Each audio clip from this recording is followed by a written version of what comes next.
My family ambushed me at dinner, announcing my brother would be taking my room. They all laughed, expecting me to pack my bags. I just smiled, because what they had conveniently forgotten was that my name was on the deed, and my lawyer was already drafting their eviction papers. This is where the story truly begins, and you won't want to miss what happens. Make sure you're subscribed to see it through to the end. We're always curious. Where in the world are you all watching from today? Let us know in the comments. The oppressive weight of the week was still clinging to my shoulders as I pulled into the driveway of La Belle Vie, a restaurant my family could never have afforded on their own. As a financial analyst, the end of the quarter was always a brutal, soul-crushing marathon of spreadsheets and projections. I was exhausted, running on fumes and the lukewarm coffee that had been my primary source of nutrition for the past 72 hours. All I wanted was a quiet evening, a simple meal, and perhaps a flicker of the familial warmth I always hoped was just around the corner, despite years of evidence to the contrary. My mother, Brenda, had called 3 times that day to confirm I was coming. "It's a very special night, Georgia," she'd chirped, her voice laced with an excitement that rarely involved me. "We're celebrating Leo's promotion. You have to be there." Leo, my younger brother, was the sun around which our family's universe orbited. His every minor achievement was cause for a parade, his every whim a royal decree. His promotion from junior marketing associate to marketing executive was, in my mother's eyes, akin to a Nobel Prize nomination. I was genuinely happy for him, of course, but the forced fanfare always felt a little hollow, a little rehearsed. Still, I had put on my nicest dress, a simple navy blue sheath that felt professional and understated, and drove 40 minutes across town to play my part. I found them at a large, circular table in the center of the opulent dining room. My father, Richard, gave me a brief, distracted nod, his attention already returning to the wine list. My mother was beaming, her hand resting proudly on Leo's shoulder. Leo, looking smug and handsome in a suit that was just a little too tight, was holding court, regaling them with a story about his brilliance in the boardroom. "Georgia, you made it," my mother exclaimed, as if my arrival were a delightful surprise rather than a mandated appearance. She gestured to the empty seat beside her, the one furthest from Leo. I slid into it, the plush velvet doing little to make me feel comfortable. The dinner proceeded as expected. A toast to Leo, another toast to Leo, a detailed 5-minute monologue from my mother about the signs of genius she'd spotted in him as a toddler. My father chimed in with anecdotes about Leo's high school football days. I ate my sea bass in silence, offering a polite smile or a nod when the conversation required it. I felt less like a family member and more like a member of the audience, a seat filler at an awards show for one. "You know, with this promotion comes a bigger salary," Leo said, puffing out his chest. "And more responsibility. I'll need a proper home office. A space where I can really focus, you know? My room is just too cramped." My mother seized the opening like a hawk swooping on its prey. She placed her fork down with a delicate clink, a theatrical gesture designed to capture everyone's attention. "We've been thinking about that, haven't we, Richard?" My father grunted his assent, his eyes still on his plate. Brenda's gaze swept across the table and landed on me. There was a predatory gleam in her eyes, a triumphant smile playing on her lips that sent a shiver of dread down my spine. This was it, the real reason for the dinner. I wasn't just an audience member, I was a prop in the final act. "Georgia, darling," she began, her voice dripping with faux sweetness. "You've been so wonderful, staying at home all these years, helping out. But you're 28 now. You have a great career. It's time you stood on your own 2 feet, don't you think?" The air in my lungs turned to ice. I knew, with a bone-deep certainty, where this was headed. "Leo needs a bigger space," she continued, her voice gaining momentum. "He needs a room that reflects his new status. Your room is the largest, Georgia. It gets the best light. It would make a perfect office for him." The table fell silent. Leo was smirking into his water glass. My father was studiously examining a bread roll. My mother's smile was wide, expectant. So, she announced, her voice booming with cheerful finality, we've decided. It's time for you to move out. Leo will take your room. We'll help you look for a little apartment somewhere. It's a win-win. Then came the laughter. It started with Leo, a low, condescending chuckle. My mother joined in, a high-pitched titter. Even my father managed a weak, wheezing laugh. They were laughing at me, at the absurdity in their minds that I would have any objection. They were laughing at the brilliant simplicity of their plan, a plan that solved Leo's problem entirely at my expense. They looked at me, their faces flush with wine and victory, waiting for me to join in, to accept my demotion with a good-natured shrug. I felt the blood drain from my face. The room seemed to tilt, the sound of their laughter echoing in my ears like a cruel taunt. For years, I had been the responsible one, the quiet pillar, the one who fixed things when they broke. I had sacrificed, I had saved, I had supported them in ways they couldn't even comprehend. And this was my reward. To be publicly discarded, my home, my space, my security, given away to my brother like a hand-me-down toy he had suddenly decided he wanted. I looked at their laughing faces, at the casual cruelty of it all. They saw me as a temporary fixture, a placeholder in my own life. A knot of cold, hard resolve formed in the pit of my stomach. I didn't cry. I didn't scream. I just took a slow, deliberate sip of my water. I met my mother's gaze and gave a small, almost imperceptible nod. Okay, I said, my voice quiet but steady. Their laughter subsided, replaced by relieved smiles. They had won. They thought I had folded as I always did. They mistook my silence for submission, my nod for agreement, but they were wrong. They had forgotten the most important detail, a secret I had held close for 5 long years. They saw a doormat. They had no idea they were speaking to their landlord. The betrayal was sharper and more painful than any physical blow. The car ride home was a masterclass in suffocating silence. My parents and Leo chattered on in the front seat, their conversation buzzing with plans for Leo's new office suite. They discussed paint colors, desk placements, and whether he should get a standing desk or a more traditional mahogany one. It was as if I wasn't there, a ghost in the back seat of my own car. Because, of course, we had taken my car, the reliable sedan I had purchased with my own money, because my father's car was in the shop again. I stared out the window, the city lights blurring into long, meaningless streaks. Each cheerful mention of George's old room felt like a tiny paper cut on my soul. They weren't just taking a room, they were erasing me. They were erasing the 16 years I had spent within those 4 walls, the place where I had studied for exams, cried over heartbreaks, and dreamed of a future they were now casually dismantling. When we arrived home, the charade of celebration continued. My mother bustled into the kitchen to make tea, while Leo immediately went upstairs. I heard his footsteps moving around directly above the living room, in my bedroom. He was pacing it out, claiming his territory before I had even had a chance to process the eviction notice served over dessert. My father sank into his favorite armchair and picked up the newspaper, effectively vanishing behind a wall of print. He had played his part, provided the silent, masculine endorsement of his wife's decree, and was now absolved of any further emotional responsibility. That was his specialty, passive complicity. I stood in the entryway, my purse still looped over my shoulder, feeling like an intruder in the house I had saved. A wave of nausea washed over me. I needed air. I walked to the back door and stepped out onto the patio.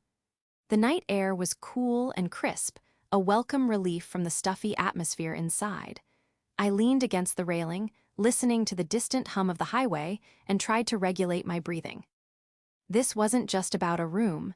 It was about a pattern, a lifetime of being treated as secondary, functional, and ultimately disposable. Leo was the project, I was the scaffolding. And now that the project was nearing what they considered a masterpiece, the scaffolding was being torn down. A few minutes later, my mother slid the glass door open. "There you are," she said, her voice devoid of the earlier feigned sweetness. It was flat, businesslike. "I was just saying to your father, this is for the best, Georgia. It will be good for you, force you to grow up a little." "I'm grown up, Mom," I said, my voice barely a whisper. I have a career, I pay my own bills. Yes, well, living at home at your age is a bit stalled, don't you think? She said, wrapping her cardigan tighter around herself. Your friends all have their own places. It's time. The hypocrisy was breathtaking. She wasn't pushing me out of the nest for my own good. She was throwing me out to make room for her favorite. Leo is so excited, she went on, oblivious to my inner turmoil. He's already got ideas from a design magazine. He thinks a nice charcoal gray on the walls would look very professional. I just stared at her. At the woman who was my mother, who was supposed to protect me, but who was instead the architect of my humiliation. There was no empathy in her eyes, no flicker of understanding for what she was doing. There was only the placid satisfaction of a problem solved. Leo's problem. I'll start looking for apartments tomorrow, I said, the words tasting like ash in my mouth. My compliance seemed to please her. Good girl, she said, patting my arm condescendingly. That's the spirit. Don't worry, we'll help you pack. She turned and went back inside, leaving me alone in the dark. I stayed out there for a long time, letting the cold seep into my bones. They moved with such effortless entitlement, rearranging my life as if it were furniture. They saw my contributions, my sacrifices, as nothing more than my duty, my rent for existing in their orbit. But their plans, their laughter, their entire comfortable world, it was all built on a foundation they didn't own. They had completely and utterly forgotten who held the deed. And that single, crucial fact was about to change everything. The next morning, the assault continued. I woke up to find a stack of brochures for rental apartments on my bedside table. My mother had circled several listings in neighborhoods I could barely afford, all of them tiny one-bedroom units far from my work. A little note was attached, written in her loopy, cheerful script. Some ideas to get you started. XO, Mom. Later that afternoon, I came home from a grocery run to find Leo in my room with a tape measure. He was measuring the wall where my bed stood, a thoughtful frown on his face. Do you think a 72-inch desk is too much for this wall? He asked, not as a question to me, but as if I were a ghost he was thinking aloud to. I didn't answer. I just stood in the doorway, watching him. He was so completely absorbed in his vision, so confident in his claim to my space, that he didn't even register the cold fury radiating from me. He was a prince surveying his new dominion. I closed the door quietly and went to my office downstairs, a small, cramped room off the kitchen that had once been a pantry. It was where I worked, where I managed my finances, and where I kept the documents that mattered. I knelt and unlocked the bottom drawer of my filing cabinet. I pushed aside files labeled taxes and investments until my fingers found the one I was looking for. It was a thick accordion folder labeled simply, House. I pulled it out and placed it on my desk. My hands were trembling slightly as I opened the clasp. Inside, nestled amongst insurance papers and property tax receipts, was the quitclaim deed. Dated 5 years ago, signed by Richard and Brenda Miller, transferring full ownership of the property at 42 Evergreen Lane to their daughter, Georgia Miller. My name, my house. They thought they were kicking me out. They were about to discover they were squatters. The memory of the day the house became mine was seared into my brain, not with the triumph of ownership, but with the quiet desperation that had led to it. It was 6 years ago. I was 22, barely a year out of college, and just starting to find my footing as a junior analyst at a downtown firm. I was working 60-hour weeks, fueled by cheap coffee and the burning ambition to build a life for myself, to finally get my own apartment and taste real independence. That dream came crashing down during a phone call with my mother. Her voice was thin and tight with a panic she was trying desperately to conceal. The contracting business my father ran had hit a rough patch, a patch that had turned into a catastrophic collapse. A major client had declared bankruptcy without paying, leaving my father with massive material costs and payroll he couldn't meet. They had taken out a second mortgage years ago to expand the business, and now, with no income, the bank was threatening foreclosure. I came home that weekend to a house cloaked in a palpable sense of dread. My mother's perpetual smile was gone, replaced by a permanent frown. My father, a man who had always seemed so large and confident, looked shrunken, defeated. He spent his days on the phone, arguing with suppliers and pleading with the bank, his voice getting quieter with each failed call. Leo, who was 19 at the time, dealt with the stress by staying out late with friends, treating the house like a hotel, and avoiding the heavy, anxious atmosphere. The first foreclosure notice arrived in a certified letter. I was the one who signed for it. I watched my mother open it, her hands shaking so badly she could barely tear the envelope. She read it, and then she crumpled, sobbing at the kitchen table. That was the moment I made a choice. My dreams of a sunny downtown apartment, of weekend brunches and decorating my own space, could wait.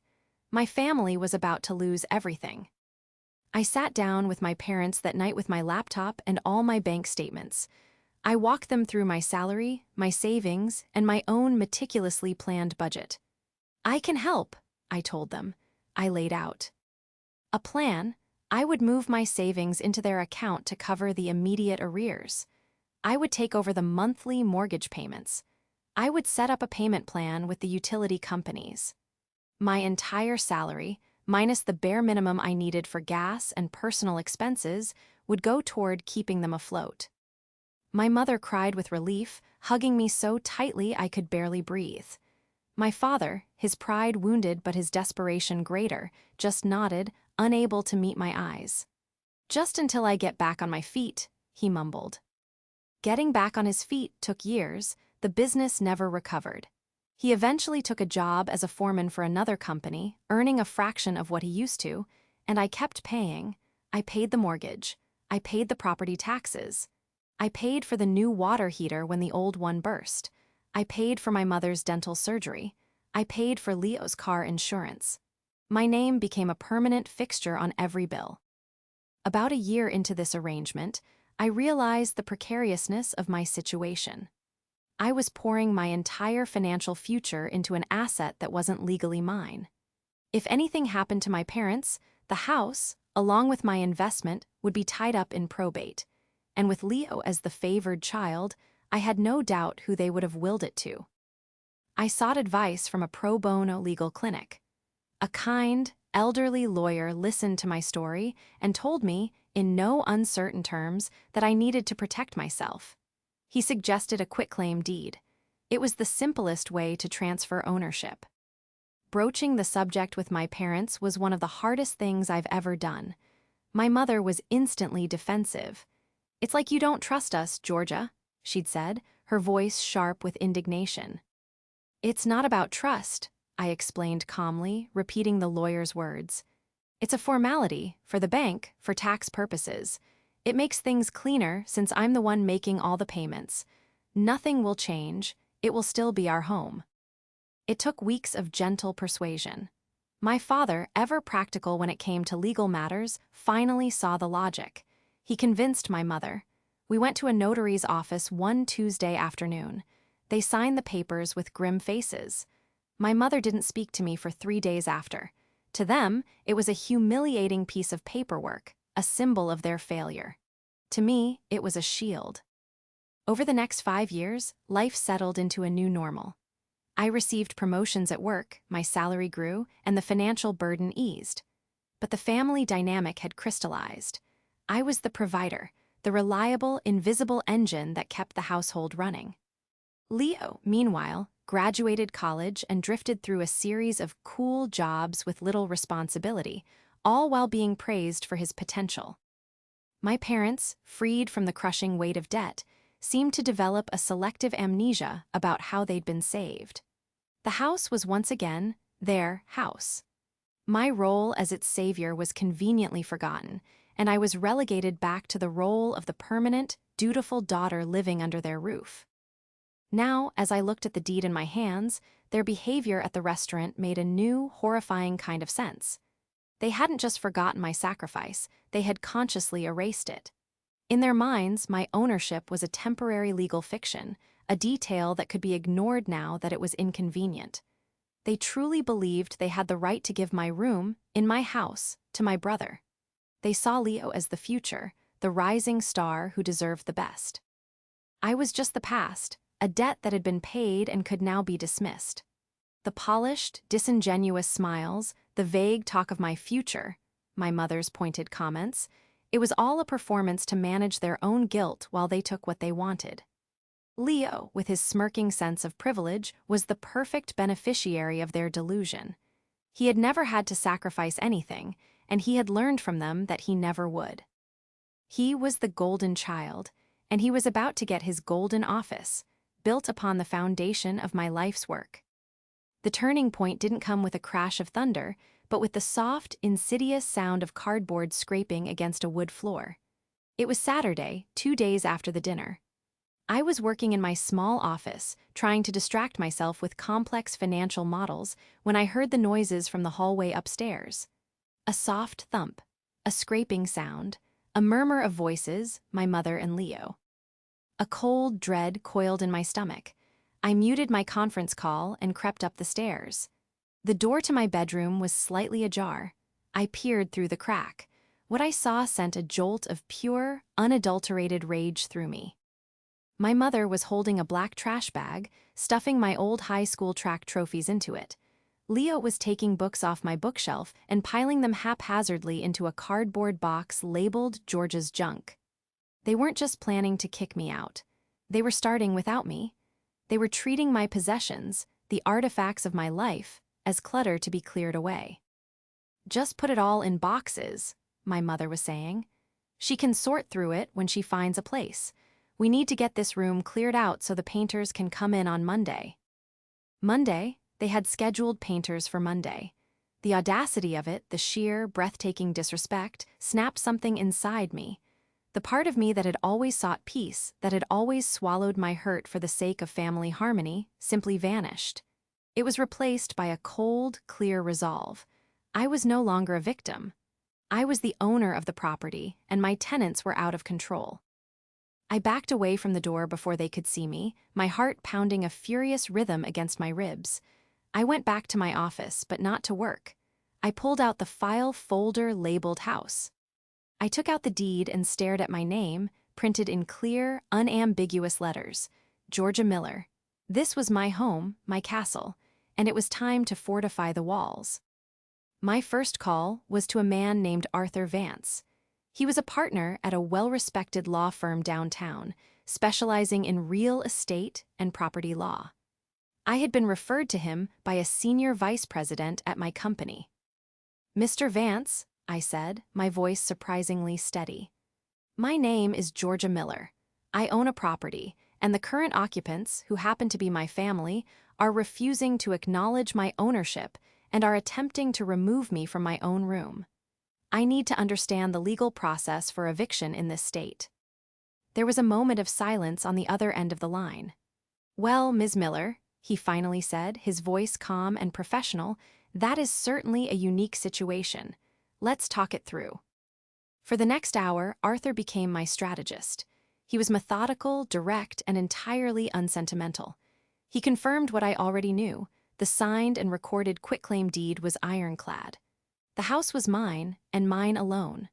My parents and brother were, in the eyes of the law, tenants at will. They had no lease and paid no rent, which meant I had the right to terminate their tenancy with proper notice. "The key here is to do everything by the book," he advised. "No emotional outbursts. No dramatic confrontations until you have your ducks in a row. The law is on your side, but you must follow procedure to the letter. It will make your position unassailable." He laid out the plan. First, he would draft a formal notice to quit. This legal document would inform my family that their tenancy was being terminated and give them the statutory 30 days to vacate the premises. Second, we would have it delivered by a professional process server. This would prevent them from claiming they never received it. Third, if they refused to leave after 30 days, we would file an unlawful detainer lawsuit, and the sheriff would physically remove them. "It sounds harsh," Arthur said gently, "but their actions have forced your hand. You are protecting your asset." His words were like a balm to my frayed nerves. He wasn't judging me. He was validating my position. This wasn't a petty family squabble, it was a legal and financial matter. I was no longer Georgia, the overlooked daughter. I was Ms. Miller, the property owner, and I was taking back control. "Draft the notice," I said, my voice firm. "I want it served on Monday morning." After the call, a strange sense of calm settled over me. The clever trap wasn't something I had to set, it was the truth they had chosen to ignore. My investigation wasn't about uncovering some dark secret of theirs. It was about arming myself with the clear, cold power of the law. I spent the rest of the weekend playing the part of the compliant, defeated daughter. When my mother mentioned the boxes in the hall, I just nodded and said, "Thanks for the help." When Leo asked if I had called any of the apartments from the brochures, I said I would get to it on Monday. They mistook my quiet diligence for meek acceptance. They had no idea that in my small office, I was reviewing legal NTS, wiring a retainer to Arthur Vance's firm, and preparing for a war they didn't even know had been declared. They were busy planning the redecoration of a single room. I was busy planning the reclamation of the entire house. They thought they held all the power, but they had forgotten that true power doesn't come from being the loudest person in the room. It comes from holding the deed. Monday morning arrived with a palpable sense of tension. The painters were scheduled to arrive at 10 o'clock to give an estimate for Leo's new office. My mother was buzzing around the house, a whirlwind of nervous energy, tidying things that were already tidy. Leo had taken the day off work to oversee the project, and he was lounging at the kitchen island, scrolling through paint swatches on his tablet. I, on the other hand, was a picture of calm. I made my coffee, toasted a bagel, and sat down at the table as if it were any other day. I knew the process server was scheduled to arrive between 9 and 9:30. My role was simple: be present, be quiet, and let the legal machinery I had set in motion do its work. At 9:15, the doorbell rang. "That'll be the painters," my mother called out, wiping her hands on her apron as she bustled toward the door. "Leo, come on, they're early." Leo sauntered into the hallway behind her. I remained at the kitchen table, slowly sipping my coffee, my heart beginning to hammer against my ribs. This was it. My mother pulled open the door, her face arranged in a welcoming smile. The man on the doorstep was not a painter. He was a stocky man in a nondescript polo shirt, holding a clipboard and a large manila envelope. "Brenda Miller?" he asked, his voice flat and official. My mother's smile faltered. "Yes." "This is for you," he said, handing her the envelope. "And I have one for Richard Miller and one for Leo Miller." My father, drawn by the unfamiliar voice, had appeared from the living room. Leo craned his neck, a look of confusion on his face. "What is this?" my father asked, taking his envelope from the man. Leo accepted his as well. "You've been served," the man said simply. He made a checkmark on his clipboard, turned, and walked back down the path to his car. My mother closed the door slowly, her eyes wide with confusion. The three of them stood in the hallway, staring at the official-looking envelopes in their hands. "What on earth?" my mother murmured, tearing hers open. My father and Leo followed suit. I heard the rustle of thick paper. Then, a sharp intake of breath from my mother. "What is this?" she shrieked, her voice cracking. "Notice to quit. 30 days to vacate the premises." She looked up from the paper, her eyes wild with disbelief, and they landed directly on me. I was still sitting at the table, watching them over the rim of my coffee mug. "Georgia," my father said, his voice a low rumble of confusion. "What is the meaning of this? Is this some kind of sick joke?" Leo's face was a mask of arrogant disbelief. "A joke? This is from a law firm. She hired a lawyer. You hired a lawyer against your own family," he spat, waving the document at me. I took a slow, deliberate sip of my coffee before I spoke. I met my mother's furious gaze. "It's not a joke," I said, my voice even and calm. "It's a legal notice. I thought it would be better to handle this formally." "Handle what?" my mother cried, storming into the kitchen. She threw the papers down on the table in front of me. "There is nothing to handle. We are giving you plenty of time to find a new place. How dare you do this? You seem to be operating under a misapprehension, I said, placing my mug down carefully. This was the first reveal, the first crack I was placing in their delusional world. You can't kick me out, because you can't kick someone out of their own house. My father scoffed. Don't be ridiculous, Georgia. This is our house. No, Dad, I said, shaking my head slowly. It's not anymore. It hasn't been for 5 years. Leo let out a short, bark-like laugh. Oh, I see what this is. This is about that silly paperwork from years ago. The formality to help with the bank. You can't possibly think that means anything. It means everything, Leo, I replied, my voice hardening. It's called a quitclaim deed. It means Mom and Dad legally signed the ownership of this property over to me. I hold the title. I pay the mortgage. I pay the taxes.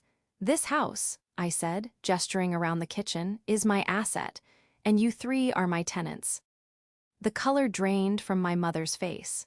My father stared at me, his mouth slightly agape, as if he were trying to process a foreign language. The legal document in his hand suddenly seemed much heavier. Brenda's shock quickly curdled into rage. She leaned forward, her hands flat on the table, her face inches from mine. You ungrateful little snake, she hissed. After everything we've done for you, we gave you a roof over your head. No. I corrected her, my voice dropping to a steely quiet. I gave you a roof over your heads. I saved this house from foreclosure when you were about to lose everything. That silly paperwork was the only thing protecting the money I poured into this place to keep you from being homeless.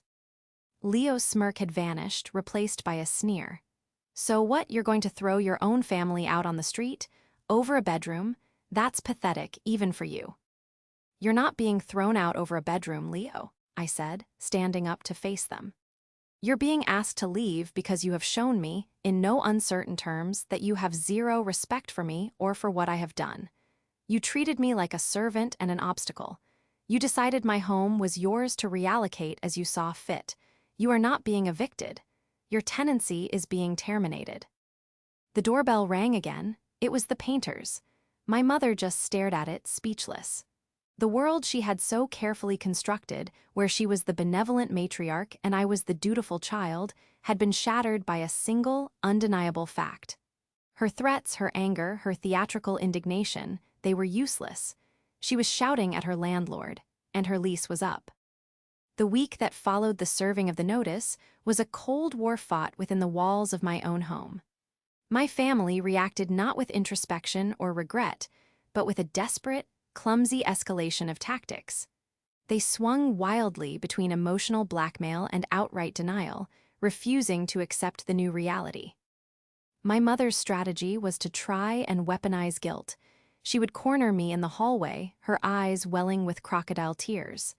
How could you do this to your father and me, Georgia? We're your parents. We could be out on the street. Is that what you want? To see us homeless? I want you to respect my legal ownership of my property, I would reply calmly, refusing to take the bait. You have 24 days left to find alternative housing. My father, on the other hand, adopted a policy of hostile silence. He would pointedly ignore me, walking out of a room the moment I entered. If he had to acknowledge me, it was with a glare of pure contempt. He saw my actions not as a defense of my property, but as the ultimate act of familial betrayal. He, the patriarch who had failed to provide, could not stand to be reminded that his daughter was the one who had saved and now controlled everything. Leo was perhaps the most infuriating. His arrogance returned, mutated into a kind of defiant petulance. He acted as if the eviction notice was a temporary inconvenience, a tantrum I would soon get over. He continued to talk about his new office, and one afternoon I came home to find him on the phone with a furniture company, trying to arrange a delivery date for a new desk.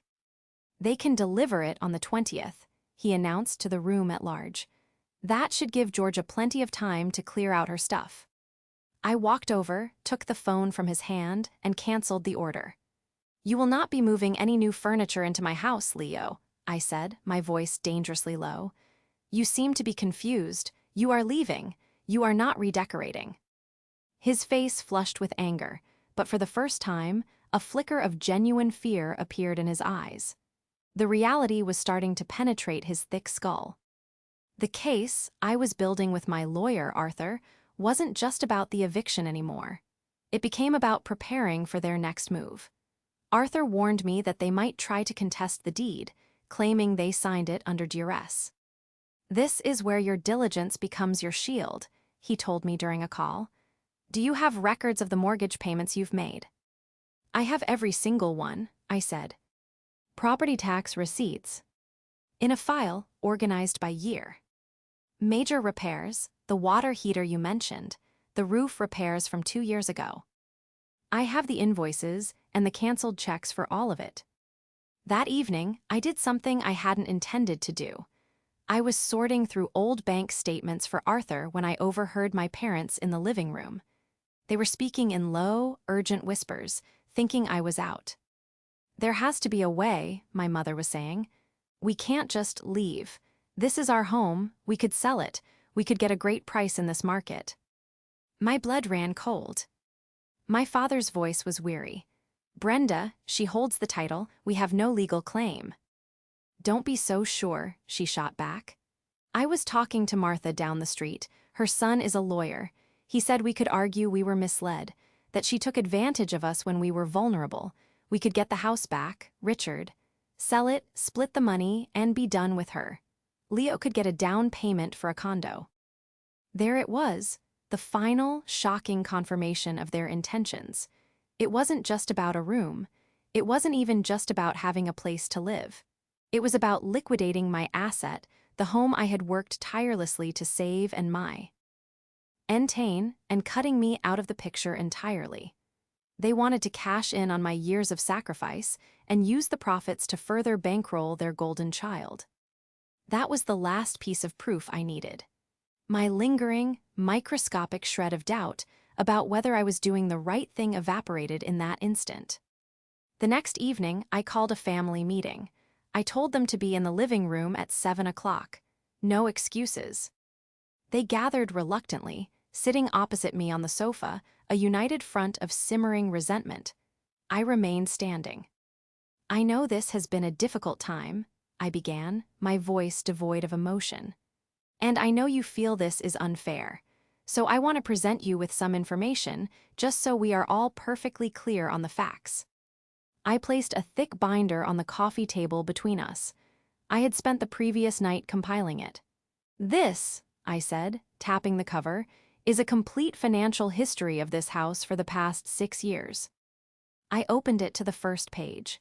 "Here is a copy of the first foreclosure notice you received. And here," I said, turning the page, "are the bank statements showing the transfer from my savings account to yours to prevent the immediate seizure of the property. The amount, if you recall, was $32,000, my entire life savings at the time." I turned the page again. "Here is a ledger of every single mortgage payment made since that day, all drawn from my personal bank account. A total of 72 consecutive payments, amounting to over $200,000. I continued, page after damning page. Property tax receipts, homeowners' insurance payments, the $5,000 invoice for the new roof, the $2,000 bill for the emergency plumbing work, all paid by me. When I was finished, I closed the binder. "This house is not an emotional concept," I said, my voice cutting through the stunned silence. "It is a financial asset, an asset that you had forfeited and that I purchased through years of work and sacrifice." Then I looked directly at my mother. "And just yesterday, I heard you discussing your plans to take this asset from me, sell it, and use the money to set Leo up in a condo. You weren't just trying to kick me out of my room, you were planning to steal my entire investment, my entire future." The silence in the room was absolute. My mother's face was ashen. My father stared at the binder as if it were a venomous snake. Leo looked from his parents to me, the smugness finally, completely gone, replaced by a dawning, horrified understanding. The spell was broken. The irrefutable, black-and-white proof of their breathtaking entitlement was sitting on the table, and there was nothing they could say to deny it.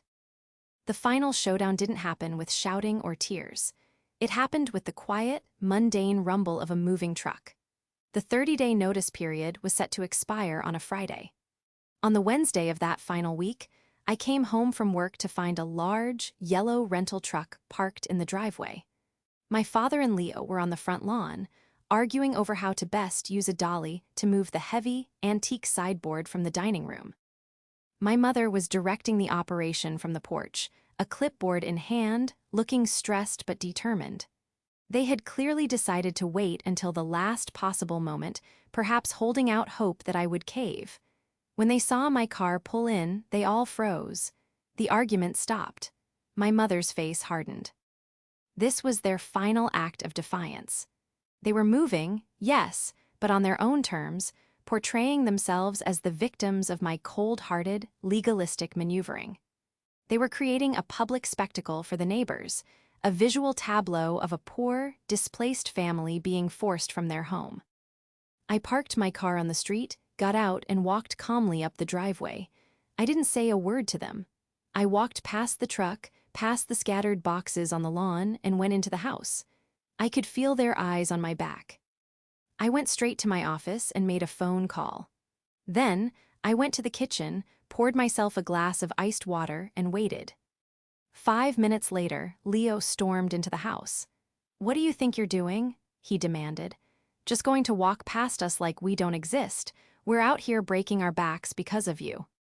"You're moving out because your tenancy was terminated, Leo," I said without looking at him. "You've had 30 days to plan this. The fact that you left it to the last minute is not my problem." "This is unbelievable," he muttered, shaking his head as he stalked back outside.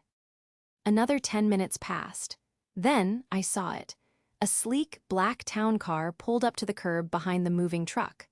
Arthur Vance got out of the passenger side, dressed in a sharp charcoal suit and carrying a leather briefcase. Following him was a man I recognized from a photo Arthur had sent me, Mr. Henderson, a professional real estate appraiser. I walked to the front door and opened it. "Arthur, Mr. Henderson, thank you for coming on such short notice," I said, my voice loud enough to carry across the lawn. My family stopped what they were doing and stared. The sight of a lawyer in a suit arriving at their chaotic moving scene was clearly not something they had anticipated. "Georgia," Arthur said, shaking my hand warmly. "Not a problem at all. Mr. Henderson is ready to begin the preliminary assessment whenever you are." My mother marched down the porch steps. "Assessment? What are you talking about? What is he doing here?" she demanded, her eyes wide with alarm. I turned to face her. My voice was calm, clear, and projected for everyone to hear, my parents, my brother, even the neighbors who were now peeking curiously from behind their curtains.